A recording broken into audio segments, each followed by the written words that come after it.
como eu disse, nós vamos falar sobre o cavalo de Troia, o Trojan ou o Trojan Horse. Pessoal, para explicar o cavalo de Troia, primeiro eu tenho que lembrar um pouquinho da lenda grega do mesmo nome. Porque se a gente não tiver a mínima noção de como era a lenda do cavalo de Troia, como é que a gente vai entender o cavalo de Troia informático, né? Que é o que nos interessa aqui. Então vem comigo. A lenda do cavalo de Troia basicamente é o seguinte: a cidade de Troia recebeu um presente, que é o próprio cavalo, esse cavalo que vocês enxergam aí, o cavalo de Troia, e esse presente ficou lá, a cidade permitiu a entrada do presente, o presente ficou lá na cidade, aquele cavalo enorme, né, de madeira. E aí, pessoal, à noite, quando todos os habitantes da cidade de Troia foram dormir, dentro do cavalo de Troia tinham soldados do exército inimigo. E aí, à noite, esses soldados descem de dentro do cavalo de Troia e abrem as portas da cidade de Troia para a invasão do exército que estava lá fora, esperando para invadir. E é nesse ponto, abrir as portas, que nós temos a grande charada do cavalo de Troia. Vamos agora buscar a ideia, então, da teoria dentro da informática. A gente pode dizer que o cavalo de Troia é um programa que, além de executar as funções para as quais foi aparentemente projetado, ele também executa outras funções sem o conhecimento do usuário. Por exemplo, ele chega como um presente de grego, um cavalo de Troia, que parece ser algo bem intencionado, como por exemplo, recebi por e-mail lá, dizia cartão para você. E eu achei que era um cartão mesmo, era pertinho do meu aniversário, e aí eu resolvi executar aquele arquivo que veio lá no e-mail, que era o cavalo de Troia, e eu não sabia, achei que era cartão para você. E aí quando eu executei, realmente veio uma mensagem muito bonita, dizendo, olha, felicidades, tudo, até chorei de emoção com aquelas mensagens, e deveria chorar mesmo, porque, pessoal, naquele instante, portas de comunicação do meu computador estão sendo abertas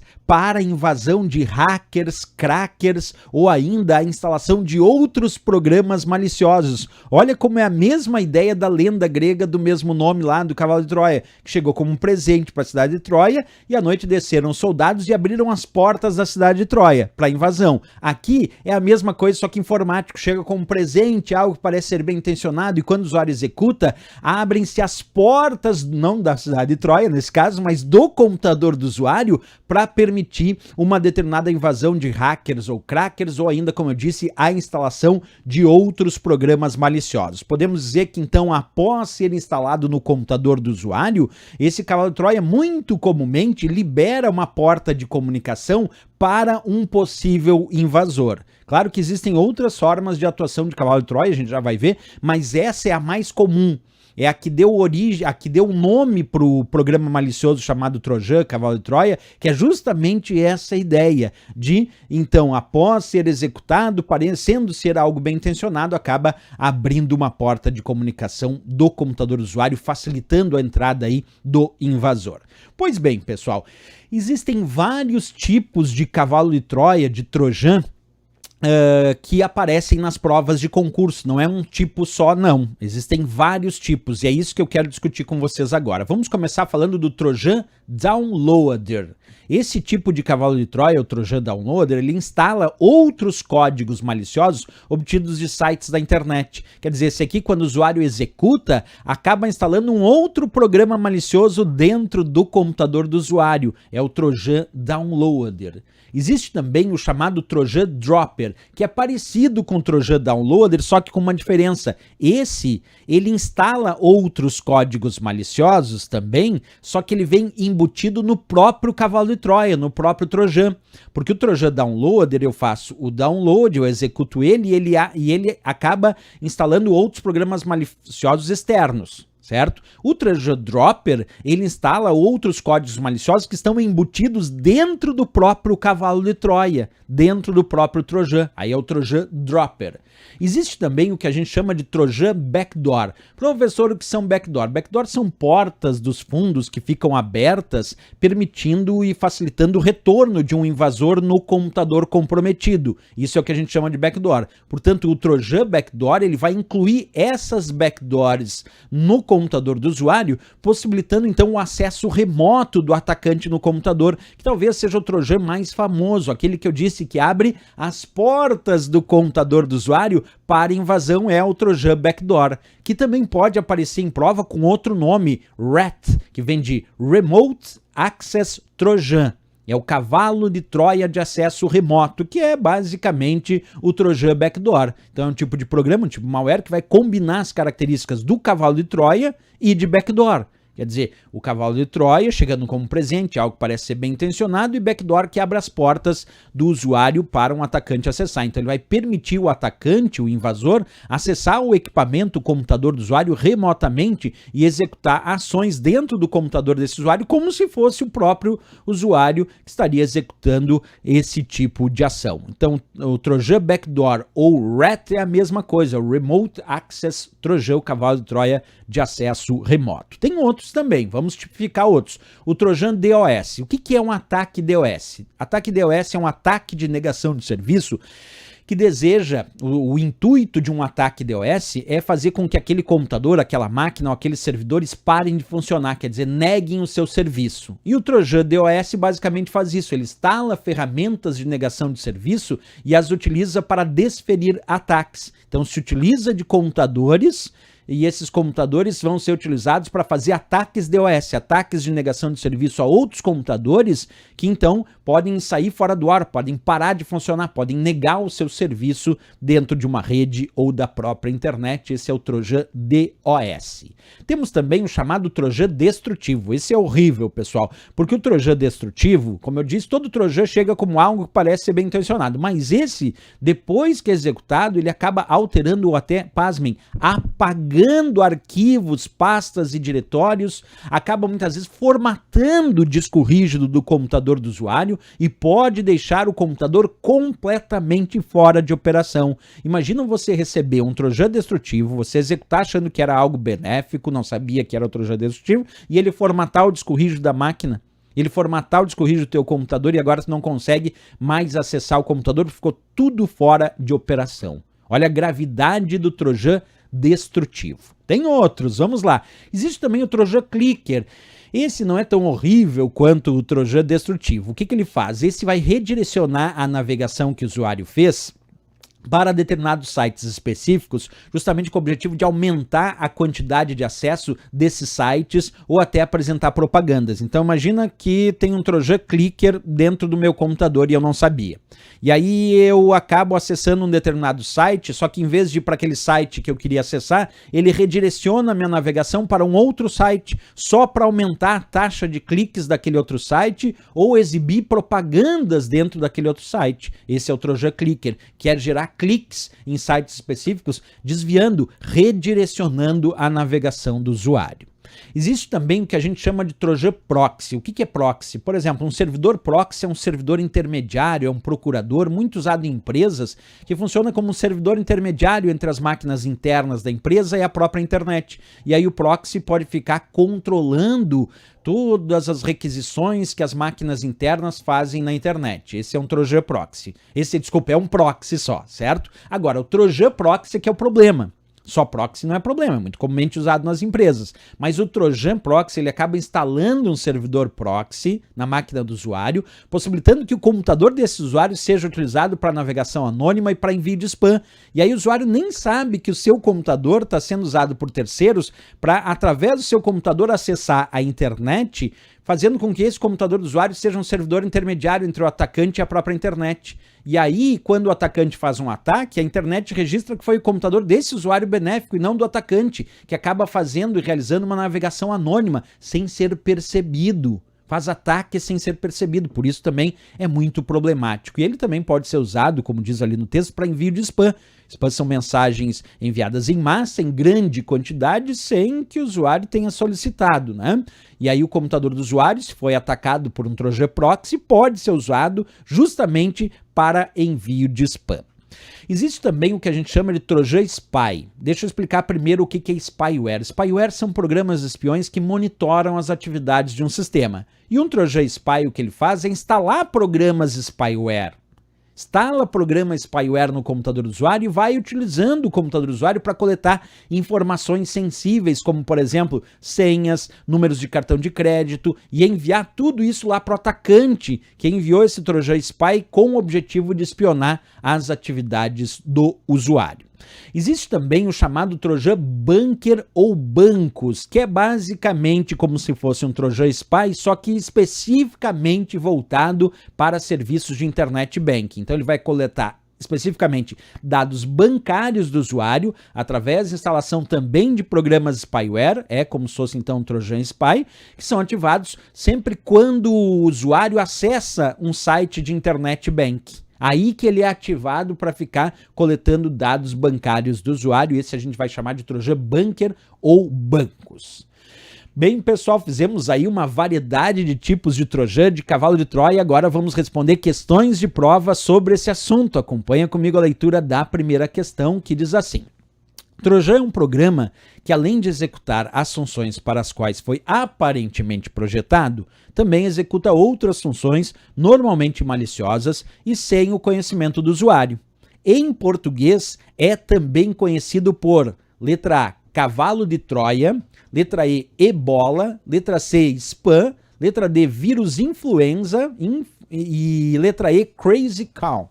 E aí, pessoal, qual a resposta certa? Quando ele fala sobre o Trojan, em português a gente conhece, já comentei com vocês, como cavalo de Troia. Por isso a nossa resposta aqui, a letra A de América. Sem dúvida nenhuma, essa estava facinha, né? Vamos lá para mais questões sobre esse assunto. Acompanha comigo a próxima questão, diz assim. Deixa eu ficar menorzinho aqui para não atrapalhar vocês na leitura, tá aí. O técnico em informática identificou por meio de um programa de detecção de malware que um computador foi infectado por um Trojan, um cavalo de Troia. Sabendo-se que o Trojan se instalou no computador, está atuando no redirecionamento da navegação do usuário para sites específicos, com o objetivo de aumentar a quantidade de acessos a esses sites. É correto afirmar que o tipo de Trojan é letra A, downloader, letra B, clicker, letra C, dropper, letra D, proxy ou letra E, bunker. Qual é aquele, pessoal, Trojan, cavalo de Troia, que o objetivo é justamente redirecionar a navegação do usuário para um outro site, para justamente aumentar a quantidade de acessos daquele site? Lembra? É o Trojan clicker, letra B de Brasil, aquele que quer fazer você clicar em outros lugares para aumentar a quantidade de acessos, inclusive de propagandas de anúncios que tem num determinado site. Por isso a resposta aqui é a letra B de Brasil para essa questão. Vamos lá, temos mais questões surgindo aí na tela. Acompanha comigo a próxima questão, diz assim: atualmente existem inúmeros tipos de variantes de malware disseminados no universo da informática, como no caso dos diferentes tipos de trojans de cavalo de Troia. Nesse contexto, o Trojan que instala outros códigos maliciosos obtidos de sites da internet é denominado Trojan. Letra A, downloader, letra B, dropper, letra C, clicker, letra D, proxy e a letra E, backdoor. Pessoal, cuida muito nessa questão porque tem dois tipos de Trojan que são os mais famosos na instalação de outros códigos maliciosos, o downloader e o dropper. A diferença é que o downloader é obtido de sites da internet e o dropper já vem embutido dentro do próprio Trojan, o programa que vai se instalar. Então aí, como ele disse que instalava outros códigos maliciosos obtidos de sites da internet, esse é o Trojan Downloader que nós temos na letra A de América. Porque sim, o Trojan Dropper também instala outros códigos maliciosos no computador do usuário, mas ele vem embutido dentro do próprio Trojan. Não precisa ser buscado lá de sites da internet, como é o caso do Trojan Downloader. Então essa é a grande diferença entre os dois, por isso a resposta aqui, o da letra A, o Trojan Downloader. Vamos lá para mais questões, acompanha comigo a próxima. Vem comigo aqui, deixa eu ficar pequenininho para não atrapalhar vocês. Vamos à leitura. Softwares maliciosos do tipo cavalo de Troia são classificados de acordo com as ações que executam no computador infectado. Quanto aos tipos de trojans existentes, relacione as colunas e assinale a alternativa com a sequência correta. 1. Trojan Clicker, 2. Trojan Spy, 3. Trojan DOS, 4. Trojan Backdoor. e ali vem as opções dizendo possibilita acesso remoto do atacante ao computador, ataque de negação de serviço, redireciona a navegação para sites específicos e coleta as informações sensíveis. Vamos ver qual é a sequência correta e dar a resposta, pessoal. Esse primeiro que diz ali, essa primeira lacuna que diz possibilita acesso remoto do atacante ao computador. Esse que permite o acesso remoto do atacante ao computador é o famoso Trojan Backdoor, que nós temos aqui no número 4, lembra? Ele abre as portas do computador do usuário, permitindo que esse atacante, esse invasor, realize um acesso remoto no computador do usuário, por isso ali o item 4. A próxima lacuna, ataque de negação de serviço. O ataque de negação de serviço é conhecido como DOS. Então, esse que faz ataque de negação de serviço para tirar um servidor, um computador fora de operação, esse a gente vai chamar de Trojan DOS, que nós temos ali no número 3. É o que marcamos aqui na próxima coluna. Vamos para a próxima, redireciona a navegação para sites específicos. Esse aqui bem famoso, né? Aquele que vai redirecionar para aumentar a taxa de cliques dos sites é o Trojan Clicker, que nós temos ali no número 1, anotamos nessa próxima lacuna. Vamos para a última lacuna, coleta de informações sensíveis. Esse é o que espiona, né? Se está coletando informações sensíveis, está espionando. Aí nós vamos chamar esse de Trojan Spy, que nós temos aqui como o número 2. Então a sequência correta aqui ficou 4, 3, 1, 2, que nós temos na letra D de Dinamarca, de fato, como o gabarito e a resposta desta questão. E vamos lá, pessoal, dando continuidade aqui ao nosso estudo, vamos lá para mais e mais questões, vamos lá. Essa diz, em relação à segurança e à proteção de informações na internet, julgue os itens subsequentes. Cavalo de Troia, também conhecido como Trojan, é um programa malicioso que, assim como os worms, possui instruções para autorreplicação. Pessoal, deixa eu explicar para vocês o que é o worm, já que a gente já sabe o que é cavalo de Troia. Worms são vermes, certo? O worm é um tipo de programa malicioso conhecido como verme. E o worm, a principal característica dele é se replicar e muito. Uma autorreplicação através de falhas, de vulnerabilidades de sistemas nas redes de computadores. Então a principal ideia de um worm, de um verme, é a sua autorreplicação de forma exagerada nas redes de computadores. Só que um detalhe, o cavalo de Troia, o Trojan, diferente do worm, ele não se autorreplica. O cavalo de Troia, o Trojan, quando chegou, por exemplo, no anexo de uma mensagem de e-mail, fui eu que fui lá no anexo e executei o cavalo de Troia. Então o cavalo de Troia, ele não realiza autorreplicação. E olha o que a questão dizia, cavalo de Troia, também conhecido como Trojan, até aí tá certo, é um programa malicioso, continua certo, que, assim como o worm, que é o verme, possui instruções de autorreplicação. Errado, pessoal. O erro está no final. O cavalo de Troia não tem instruções de autorreplicação. O worm tem. O worm, que é o verme, se autorreplica através de falhas, de vulnerabilidades do sistema, principalmente, claro, nas redes de computadores com a própria internet. Mas o cavalo de Troia ele não se autorreplica. Alguém teve que executar ele para que ele funcione com a sua atividade mal intencionada. Bem, pessoal, vamos para mais questões. Acompanhe aí a leitura da próxima. Vou ficar pequenininho sempre para não atrapalhar vocês. Essa diz, julgue os itens seguintes relativos à informática. Trojan é um programa que age utilizando o princípio do cavalo de Troia. Após ser instalado no computador, ele libera uma porta de comunicação para um possível invasor. E aí, pessoal, aí tá certo, né? A forma mais típica de ataque de um cavalo de Troia é justamente liberar portas de comunicação do usuário para permitir uma invasão, que é aquela mesma ideia que eu disse da lenda grega do cavalo de Troia. Chegou presente para a cidade de Troia, que era um cavalo, à noite tinham soldados dentro do cavalo, eles desceram e abriram as portas da cidade de Troia para a invasão do exército inimigo. Aqui, ele chega como algo bem intencionado, parece ser do bem, cartão para você. O usuário executa, então ele abre as portas do computador do usuário para a invasão de hackers, crackers ou a instalação de outros programas, portanto certíssimo, porque essa de fato é a ideia mais comum para o cavalo de Troia, o Trojan. Beleza, pessoal? Mais um assunto legal resolvido. E se gostou do nosso vídeo, não esquece, marca um gostei, se inscreve aqui no nosso canal. E desejando adquirir o nosso curso com conteúdo de informática para concursos, pode acessar o nosso site. O endereço é veonconcurso.com.br e o link para acesso está aqui na descrição desse vídeo. Eu espero vocês na próxima aula. Grande abraço a todos e bons estudos!